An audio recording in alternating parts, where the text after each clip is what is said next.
Y a-t-il des preuves bibliques qu'un troisième temple se reconstruit un jour sur l'esplanade du temple à Jérusalem? Restez à l'écoute.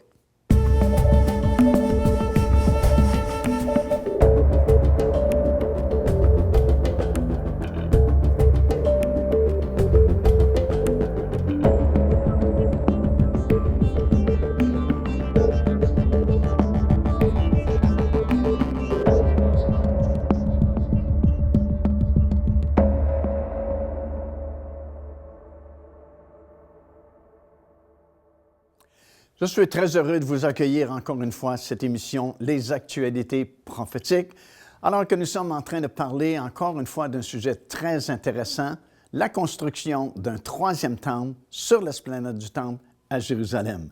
Et en début d'émission, on s'est demandé, est-ce qu'il y a des preuves bibliques que vraiment un autre temple sera un jour construit à cet endroit?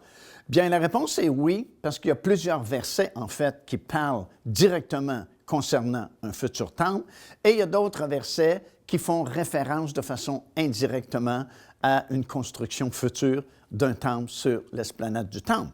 Évidemment, le texte par excellence, c'est celui dans la deuxième épître de Paul aux Thessaloniciens, dans le 2e chapitre et au verset 4 tout particulièrement, alors que l'apôtre Paul est en train de parler de cet homme que la Bible appelle l'Antéchrist, qui va se pointer dans les derniers jours et qui va réussir à devenir le gouvernement mondial qui régnera pendant 3 ans et demi, qui sont les dernières 3 années et demie des 7 années de tribulation de la fin.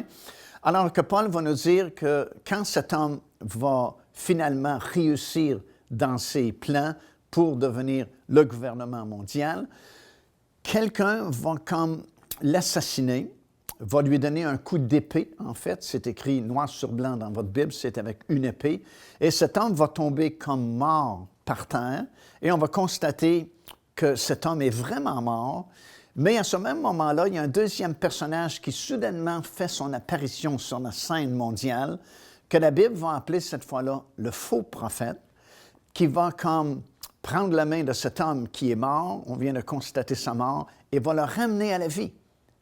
Et là, c'est comme si le monde entier est dans l'admiration, parce que c'est comme si on a finalement vaincu le dernier obstacle, la mort. Cet homme était vraiment mort et il se tient maintenant vivant devant vous. Alors à ce moment-là, la foule est vraiment en admiration derrière cet homme-là et le faux prophète va demander aux gens de l'accepter comme un Dieu. Il vient de prouver qu'il a vaincu la mort. Lui-même, cet homme-là, l'Antéchrist, va s'autoproclamer Dieu et va s'asseoir, la Bible dit, c'est Paul qui le dit dans 2 Thessaloniciens, chapitre 2, le verset 4, va s'asseoir dans le lieu très saint du temple, à Jérusalem. Alors, depuis l'an 70 de notre ère, il n'y en a plus de temple à Jérusalem. Alors, si cet homme doit s'asseoir dans le temple, il faut nécessairement qu'un nouveau temple soit construit. Il y a une autre référence très directe également qui se trouve dans le dernier livre de la Bible, le livre de l'Apocalypse. C'est dans le 11e chapitre et au premier verset. Alors que Jean reçoit la vision des événements de la fin, alors qu'il est exilé sur l'île de Patmos, il y a un ange qui lui apparaît et va lui donner un ordre d'aller mesurer le temple. Bien sûr, la révélation que Jean a reçue sur l'île de Patmos se situe entre les années 95 ou 96 de notre ère. Alors, quand l'ange lui dit d'aller mesurer le temple, ça fait déjà 26 ans qu'il n'y avait plus de temple à Jérusalem. Mais l'ange lui dit, va mesurer le temple, et en plus, il lui dit, ne mesure pas le parvis extérieur du temple, parce qu'il est laissé aux nations qui vont le fouler à leurs pieds, ainsi que la ville de Jérusalem, pour les dernières 3 années et demie de cette période-là. Alors, c'est une référence directe à un futur temple qui doit exister dans les derniers jours, puisque l'ange demande à Jean d'aller mesurer ce temple-là. Alors, on sait de façon certaine, d'ailleurs, Daniel en avait parlé aussi dans ses prophéties il y a très longtemps, nous savons de façon certaine, par ces versets-là, parce que ce sont des preuves bibliques qu'un futur temple doit être construit sur l'esplanade du temple, nous avons la certitude qu'une telle réalisation va se faire un jour, et va se faire un jour bientôt, parce qu'on est à l'époque où on est prêt à construire ce temple-là. Voyez-vous, il y a 15 ans passés, ce n'était pas possible parce qu'il manquait encore beaucoup de choses pour la construction de ce temple-là. Mais au moment où on enregistre cette émission, si un temple pouvait commencer à être construit demain matin, on pourrait le meubler complètement, on pourrait commencer les sacrifices parce qu'on a tout refabriqué. Et en plus de cela, on peut déterminer de façon scientifique qui sont les sacrificateurs. Alors, tout est prêt pour la construction de ce temple-là. La grande question est plutôt celle-ci. Où le temple pourrait-il bien être construit? Sur l'esplanade du temple? Parce que déjà, ce n'est pas tellement grand, l'esplanade du temple, et il y a beaucoup d'édifices sur cette esplanade-là qui appartiennent surtout au monde arabe. Parce qu'encore une fois, comme je vais vous expliquer dans quelques instants, cet endroit-là a été donné en autorité au monde arabe pour éviter sans doute un conflit encore plus grand. Et à cause de cela, bien, c'est difficile de construire un temple juif à côté de monuments qui appartiennent au monde arabe et qui sont sous la juridiction, justement, des autorités du monde arabe. Mais néanmoins, la Bible nous affirme qu'un temple sera effectivement construit à cet endroit. Procurez-vous cet enseignement disponible dès maintenant sur notre site web au www.paindevie.org. En visitant notre boutique web, vous pourrez commander ou même télécharger les enseignements. Vous trouverez aussi plusieurs autres produits contenant des centaines de sujets pour votre édification. Alors, où ce temple pourrait-il bien être construit sur l'esplanade du temple? Bien, il y a 3 possibilités vraiment. Tout d'abord, il pourrait être construit là où se trouve présentement le dôme du rocher. C'est d'ailleurs ce que pensent les gens de l'Institut du Temple. Mais le problème, c'est que le dôme du rocher est là. Et pour construire un temple, il faudrait que le dôme du rocher n'existe plus. Pour les gens de l'Institut du Temple, ça ne représente pas tellement un problème parce qu'ils disent Dieu va s'occuper de cela. Quand ce sera le temps de construire le temple, il peut arriver un tremblement de terre et puis que le dôme du rocher soit détruit, ou peu importe ce qui va arriver, Dieu va faire quelque chose pour que cet édifice-là disparaisse pour que nous puissions construire notre temple. D'autres disent que le temple pourrait être construit au sud du dôme du rocher, mais là encore, c'est problématique parce qu'il y a une autre construction qui appartient au monde arabe qui s'appelle la mosquée d'Al-Aqsa.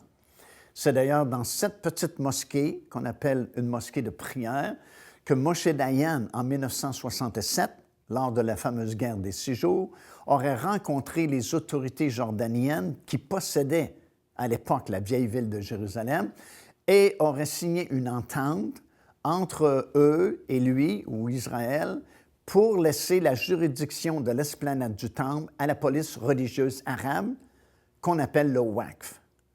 Et Moshe Dayan, sans doute, a fait ça pour éviter un plus gros conflit, parce que déjà, à cause du gain de la guerre qu'ils avaient fait, on avait planté le drapeau israélien sur le dôme du rocher et on parlait déjà de détruire le dôme du rocher pour construire un temple. Et évidemment, ça aurait conduit à une guerre mondiale terrible à l'époque. Donc, il a fait ça pour éviter une catastrophe encore plus grande, mais ça a fait beaucoup de complications au cours des années parce que, d'une part, le Waqf exige certaines choses d'Israël et il y a certaines choses qu'Israël ne veut pas concéder nécessairement. Alors, c'est une situation qui est toujours très tendue et l'esplanade du temple devient le quadrilatère probablement le plus volatile du monde entier. Mais il y a une autre théorie qui a été surtout développée par M. Kaufman, qui est un Israélien, un mathématicien et un archéologue israélien, qui prouve, d'après lui, que le premier et le deuxième temple n'étaient pas situés là où se trouve le dôme du rocher, mais ils étaient situés juste au nord, où effectivement, encore présentement, il y a un grand espace libre. Alors, si vous vous placez, par exemple, sur la montagne des Oliviers, qui est juste en face de la Porte Dorée, bien, vous allez remarquer que votre côté droit, qui est le côté du nord, du dôme du rocher, il y a ce grand espace libre qui est vide, et à votre gauche, vous avez le dôme du rocher et juste au sud du dôme du rocher, vous avez la mosquée d'Al-Aqsa. Et lui semble prouver que le premier et le deuxième temple étaient juste comment construit là où se trouve cet espace vide et que le troisième temple sera évidemment construit à la même place. Alors là, il y aurait de l'espace pour construire un temple juif et pendant les années de tribulation, c'est comme les deux monuments existeront. D'un côté, le temple juif et juste à côté, le dôme du rocher. Et il a basé ses recherches au tout début en faisant sa lecture quotidienne de la Bible, alors qu'il est en train de lire dans la parole du Seigneur, c'est dans le livre d'Ézéchiel, le 8e chapitre et au verset 16, où on lit qu'à l'époque, il y avait 25 hommes qui adoraient le soleil et ils avaient le dos au temple. Bien sûr, le soleil se lève toujours à l'est, il se lève au-dessus de la montagne des Oliviers, et M. Kaufmann a réalisé que si ces hommes plutôt adoraient le soleil et que leur dos était face au temple, c'est que le temple était construit juste derrière d'eux, de direction est jusqu'à la direction ouest. Alors, encore une fois, si vous vous tenez sur le sommet de la montagne des Oliviers, vous êtes juste en face de la porte dorée, et de l'autre côté de la porte dorée, vous avez ce grand espace qui est vide, et c'est justement la direction est-ouest, parce que la montagne des Oliviers est du côté est, et vous avez devant vous le côté ouest jusqu'à l'extrémité de l'esplanade du temple. D'ailleurs, c'est à partir de cette méditation-là biblique que le docteur Kaufmann a fait ses recherches et semble prouver aujourd'hui que c'est vraiment là où était construit le premier et le deuxième temple. Et à cause justement de cette idolâtrie à l'époque mentionnée dans Ézéchiel chapitre 8 et le verset 14, ça a provoqué le départ de la gloire de l'Éternel du temple qui est retourné au ciel. Et c'est vraiment remarquable comment ça nous est expliqué dans le livre d'Ézéchiel. Dans, premièrement, le chapitre 10 et au verset 18, ça nous explique que la gloire de l'Éternel qui était dans le lieu très saint de ce temple-là autrefois a comme bougé et elle a sorti par la porte dorée. Et à l'extérieur de la porte dorée, elle est montée jusqu'au sommet de la montagne des Oliviers, qui de toute façon est juste de l'autre côté de la porte dorée, et la gloire est retournée au ciel. Et la gloire, le Shekinah Glory, comme on l'appelle, est disparue du temple à ce moment-là à cause de ces adorateurs du soleil qui avaient tourné le dos à Dieu pour adorer la création plutôt que le Créateur. C'est vraiment intéressant de lire ça attentivement dans les passages que je vous ai donnés d'Ézéchiel chapitre 10 et le verset 18 et Ézéchiel chapitre 11 et le verset 23, parce que c'est comme la gloire quitte progressivement. Elle quitte tellement lentement, comme si ce n'est pas vraiment son désir de quitter le temple, puis elle espère que le peuple va se repentir et revenir à l'Éternel. Et c'est pourquoi la gloire quitte très progressivement, très lentement, jusqu'au sommet de la montagne des Oliviers pour retourner au ciel. Mais un jour, la même gloire va revenir par le même chemin, parce que le Seigneur Jésus-Christ va revenir et ses pieds vont se poser justement sur le sommet de la montagne des Oliviers. Devenez partenaire avec ce ministère par votre soutien financier et aidez-nous à planter le flambeau de l'Évangile à travers le monde entier. Vous recevrez un enseignement audio à tous les mois de la part de l'évangéliste Mario Massicotte, ainsi que notre bulletin de nouvelles prophétiques incluant des enseignements bibliques, des nouvelles du ministère et des commentaires sur les actualités prophétiques, telles que vues pendant cette émission.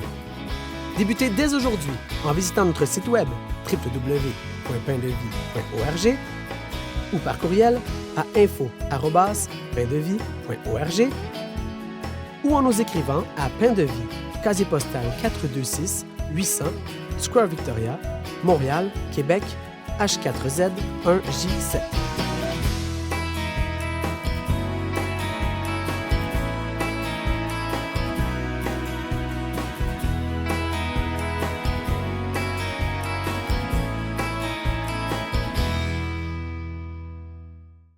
Alors, M. Kaufman, à l'époque, en a déduit que le temple était vraiment construit sur cet espace qui est encore libre aujourd'hui et qui se trouve au nord du dôme du rocher, parce que ces hommes, justement, faisaient dos au temple et ils adoraient le soleil qui venait de se lever au-dessus de la montagne des Oliviers. Et encore une fois, aujourd'hui, si vous vous tenez sur le sommet de la montagne des Oliviers, vous avez la porte dorée qui est juste en face de vous. Et de l'autre côté, vous avez justement ce grand espace qui est vide actuellement à partir de l'est jusqu'à son extrémité à l'ouest.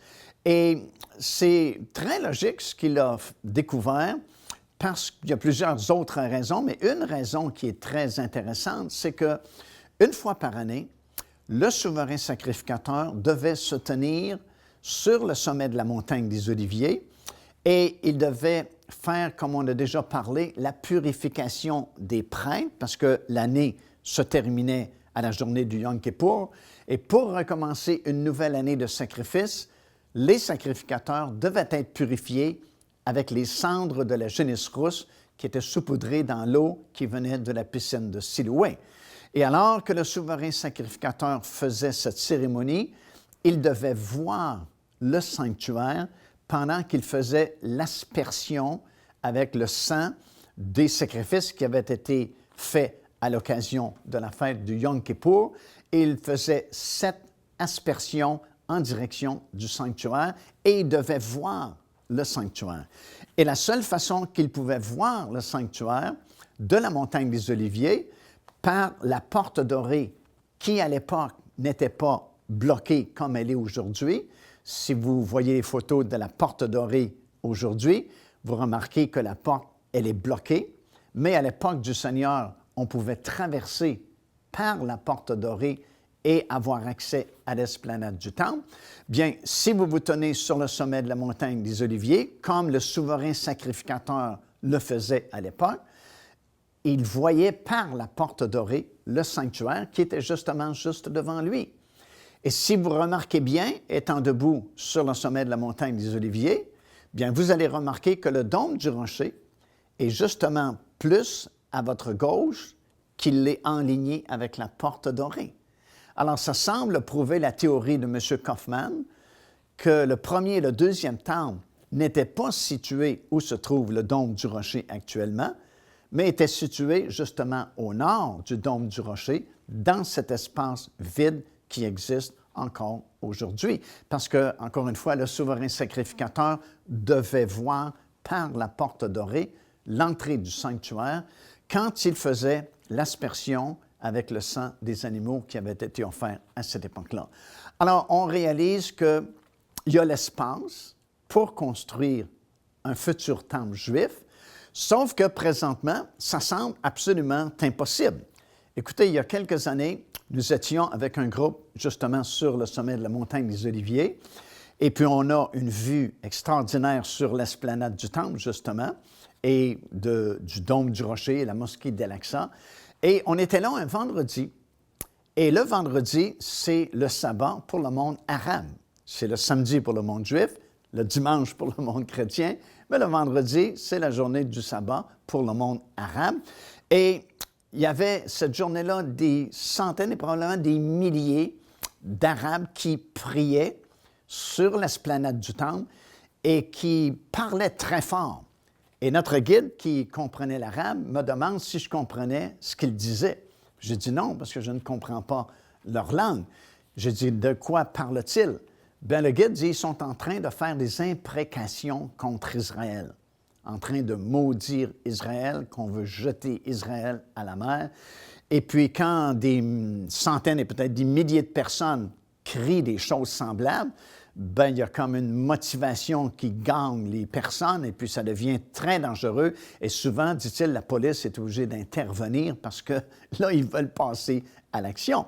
Alors, imaginez-vous s'il y a tellement de disputes actuellement entre ces deux parties-là, comment un temple juif pourrait-il bien être construit juste à côté du dôme du rocher et exister pendant la période des 7 années de tribulation?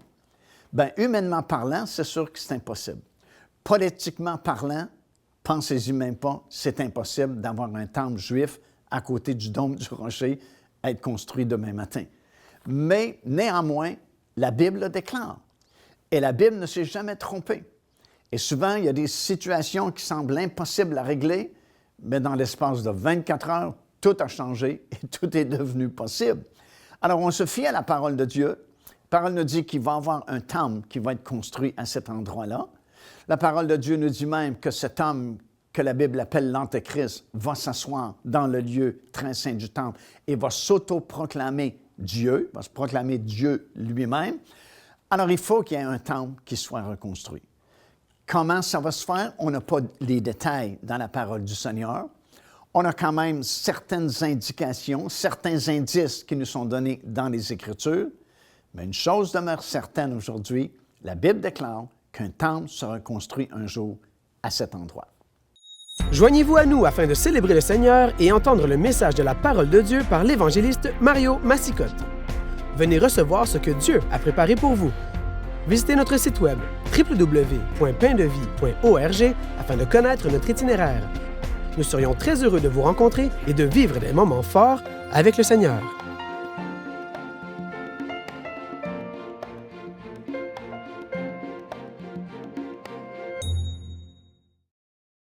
Alors, il y a plusieurs raisons qui nous portent à croire que vraiment, le temple sera construit sur cet espace qui est vide présentement et qui se trouve au nord du dôme du rocher. Une autre raison pour laquelle nous pensons que M. Kaufman avait raison lorsqu'il a établi cette théorie-là il y a quelques années passées, qui a fait le tour du monde en fait et qui a été publié dans plusieurs magazines, dont le fameux magazine Biblical Archaeology Review, qui est vraiment bien coté au niveau archéologique. Et une autre raison pour laquelle M. Kaufman a sans doute raison, c'est que vous remarquez que sur cet espace qui est vide, au nord du dôme du rocher, il y a quand même une espèce de petit monument qu'on appelle le dôme des tablettes ou encore le dôme des esprits. Et traditionnellement, ce dôme des tablettes marquerait l'endroit où était le lieu très saint du premier et du deuxième temple. Et ce petit dôme des tablettes que nous visitons à chaque fois qu'on va sur l'esplanade du temple est justement situé à l'ouest de l'esplanade du temple, à l'extrémité de cet espace vide qui existe encore aujourd'hui au nord du dôme du rocher. Alors, si nous reprenons ce que j'ai dit au début de l'émission, vous êtes debout sur le sommet de la montagne des Oliviers, vous êtes enligné avec la porte dorée. De l'autre côté de la porte dorée, vous avez ce long espace qui est vide, direction est vers l'ouest, et le dôme des tablettes est situé à l'extrémité de cet espace vide, donc à l'ouest de l'esplanade du temple, là où devait se trouver aussi le lieu très saint. C'est remarquable aussi parce que les Israéliens, les Juifs, vont prier au mur des lamentations, qui est le mur de l'ouest, justement, parce qu'en anglais, on l'appelle le Western Wall. Et c'est là que les Juifs vont prier face au mur et peut-être qu'ils ne se rendent pas compte, peut-être que oui, peut-être que non, je ne le sais pas, mais en priant au mur de lamentation, ils prient directement en ligne avec le lieu très saint, ou autrement dit, juste en ligne avec le dôme des tablettes qui marquait le lieu où était le lieu très saint du premier et du deuxième temple. Et il y a un passage dans l'Ancien Testament qui est aussi remarquable à ce sujet-là, et c'est dans le livre de Cantiques des Cantiques, dans le 2e chapitre, et au verset 9, ça dit ceci: « Mon bien-aimé est derrière notre mur. » Alors, le mot bien-aimé est juste derrière le mur des lamentations. Et en fait, c'est vrai, parce que juste de l'autre côté du mur des lamentations se trouve ce dôme des tablettes, comme on l'appelle. Et traditionnellement, on dit que le dôme des tablettes marquerait l'endroit où était situé le lieu très saint. Alors, ce sont toutes des raisons valables pour lesquelles nous pensons qu'un futur temple pourrait être construit justement à cet endroit-là. Et ça semble nous donner raison aussi en lisant le texte du livre de l'Apocalypse dans le 11e chapitre et le premier verset. Comme on a déjà mentionné, Jean est sur l'île de Patmos et l'ange va apparaître à Jean et va lui dire d'aller mesurer le temple qui n'existait pas au temps de Jean, parce que le dernier temple, comme nous savons, a été détruit en l'an 70, et le livre de l'Apocalypse que nous avons dans notre Bible a été écrit en l'an 95 ou 96 de notre époque. Alors, quand l'ange lui dit d'aller mesurer le temple, il parle définitivement d'un futur temple, parce qu'à l'époque de Jean, il n'y en avait pas de temple. Ça faisait même 26 ans qu'il n'y en avait plus de temple. Mais l'ange a ajouté ceci, ce qui est remarquable. Il lui dit, va mesurer le temple, mais ne te donne pas la peine de mesurer le parvis extérieur parce qu'il est laissé aux nations qui vont le fouler à leurs pieds et vont fouler la ville de Jérusalem à leurs pieds pour une période de 42 mois ou 3 ans et demi, les 3 dernières années et demie des 7 années de tribulation. Alors, si nous revenons à ce que je vous ai expliqué, et vous vous replacez sur le sommet de la montagne des Oliviers. Encore une fois, vous êtes en face de la porte dorée et vous êtes en face de l'autre côté du temple qui va être reconstruit un jour, direction est-ouest. Bien, si c'est le cas, devinez où se trouve le lieu ou le parvis extérieur. Il est à votre gauche, exactement à l'endroit où se trouve aujourd'hui le dôme du rocher. C'est extraordinaire, c'est comme si l'ange savait, il y a 2000 ans passés, qu'un monument arabe des nations serait construit sur l'esplanade du temple et que ce monument resterait jusqu'à la fin des 7 années de tribulation. Et il va dire à Jean, va mesurer le futur temple, autrement dit, mais mesure pas le parvis extérieur parce qu'il est laissé aux nations qui vont le fouler à leurs pieds pendant 3 ans et demi. Alors, c'est très possible qu'il y ait ces 2 monuments qui coexistent pour une période de 3 années et demie, les 3 dernières années et demie, les 7 années de tribulation, du côté droit, un temple juif, et du côté gauche, le dôme du rocher, 2 monuments qui vont coexister pendant cette période-là de la fin des 7 années de tribulation. Car Dieu a tant aimé le monde qu'il a donné son Fils unique, afin que quiconque croit en lui ne périsse point, mais qu'il ait la vie éternelle. Téléchargez gratuitement l'enseignement « Le salut, c'est quoi ?» en visitant notre site web www.paindevie.org et recevez la grâce merveilleuse que Dieu vous offre.